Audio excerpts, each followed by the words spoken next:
আরমানদের submarine বাড়িতে পানির নিচে থেকে উপরে উঠে দেখে পৃথিবীতে কোনো মানুষ নেই। এই গল্প আপনাদের সবাইকে স্বাগত। পার্ট 6-এ টিমের সবাই বুঝতে পারে যে নেভি সাবমেরিনের মধ্যে চিফে হচ্ছে সবচাইতে ভালো মনের মানুষ। তো এবার আরমান এবং ভিক্টোরিয়াকে সাবমেরিনে প্রবেশ করতে দেয়া হয়, আর সাবমেরিনটি আস্তে আস্তে সমুদ্রের গভীরে যেতে থাকে। তো এই সাবমেরিনে এখন নেভি সোলজাররা বাদে আরো 5 জন সদস্য ছিল, আর এই 5 জনই ছিল ভিক্টোরিয়া টিমের সদস্য। তো এখানকার নেভি সোলজাররা তাদের 5 জনকে আলাদা আলাদা কাজ দিয়ে দেয়। কাজগুলো ছিল মূলত সাবমেরিনের বিভিন্ন অংশ দেখাশোনা করা। তো এবার সাবমেরিনটি যখন সমুদ্রের অনেক গভীরে চলে আসে, তখন হঠাৎ করে এটার মধ্যে প্রচুর পরিমাণে প্রেসার ক্রিয়েট হয়ে যায়। সাবমেরিনের ইঞ্জিনে অনেক বড় একটি সমস্যা দেখা দেয়। এতে সেখানকার সবাই অনেক ভয় পেয়ে যায়। আর এই সাবমেরিনে যে চিফ ইঞ্জিনিয়ার ছিল, সে সেই ব্যাংকের ভোল্টের মধ্যে আটকা পড়ে গিয়েছে। তাই এখানে ইঞ্জিন ঠিক করার মতো আর কেউই ছিল না।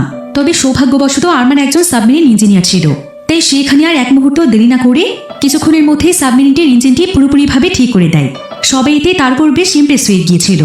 এমনকি মেন চিফ তো এখানে তার উপর এতটাই খুশি হয়ে যায় যে আরমানকে এসে সাবমেরিনের মেন ইঞ্জিনিয়ার বানিয়ে দেয়।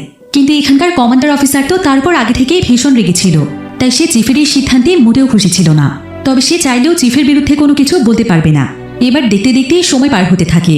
তারা প্রায় বেশ কয়েকদিন ধরে তাদের সাবমেরিন নিয়ে সমুদ্রের নিচেই ছিল।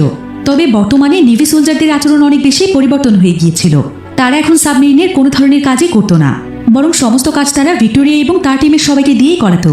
এমনকি তাদের কাছে যদি আগের পার্টগুলো দেখতে আমাদের চ্যানেল থেকে ঘুরে আসবেন।